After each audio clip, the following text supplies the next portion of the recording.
नमस्कार, आपका स्वागत है। अगर आपने ये शब्द चुना है स्टॉक मार्केट में ये लिक्विडिटी, तो लिक्विडिटी क्या है? क्या होता है ये लिक्विडिटी? तो आज मैं आपको प्रॉपर इस वीडियो में सिखाने वाला हूँ कि क्या है लिक्विडिटी, किसको कहते हैं लिक्विडिटी। तो कुछ आप यूं समझिए कि जैसे कोई पानी होता है तो क्या होता है, वो लिक्विड फॉर्म में होता है पानी। तो क्या वो फैलता है, यानी कि जो भी चीज वो फैले, यानी कि जो तरल पदार्थ जो फैल सकता है उसको बोलते हैं लिक्विडिटी। वैसे ही कुछ स्टॉक मार्केट में भी होता है।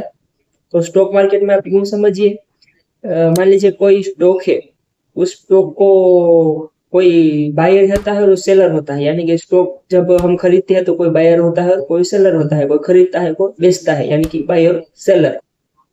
तो जिस स्टॉक में बायर और सेलर होता है उसको बोलते हैं लिक्विडिटी। मान लीजिए कि बायर भी ज्यादा है और सेलर भी ज्यादा है, तो उसको बोलते हैं हाई लिक्विडिटी, क्योंकि उसमें बायर भी ज्यादा है और सेलर भी ज्यादा है, दोनों की संख्या ज्यादा है। वैसे ही अ, जिस स्टॉक में मान लीजिए कि उसमें सेलर भी नहीं है और बायर्स भी नहीं है, तो यानी कि उसमें लो लिक्विडिटी है। यानी कि आप यूं समझिए कि कोई भी स्टॉक हो, उस स्टॉक में बायर और सेलर ज्यादा हो तो उसको बोलते हैं हाई लिक्विडिटी। और मान लीजिए कि उसमें सेलर और बायर नहीं है तो उसको बोलते हैं लो लिक्विडिटी। तो कुछ इस प्रकार से आप जान सकते हैं कि स्टॉक मार्केट में लिक्विडिटी क्या होता है।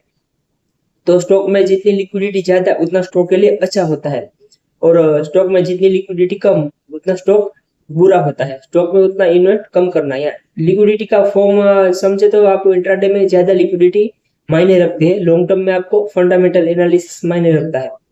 तो कुछ इस प्रकार लिक्विडिटी का समझने का मूल होता है कि ऐसे कुछ लिक्विडिटी होती है। तो इस प्रकार से मैंने आपको समझाया। तो ऐसे वीडियो देखने के लिए आप हमारे फेसबुक पेज को फॉलो कर लीजिए फ्रेंड्स।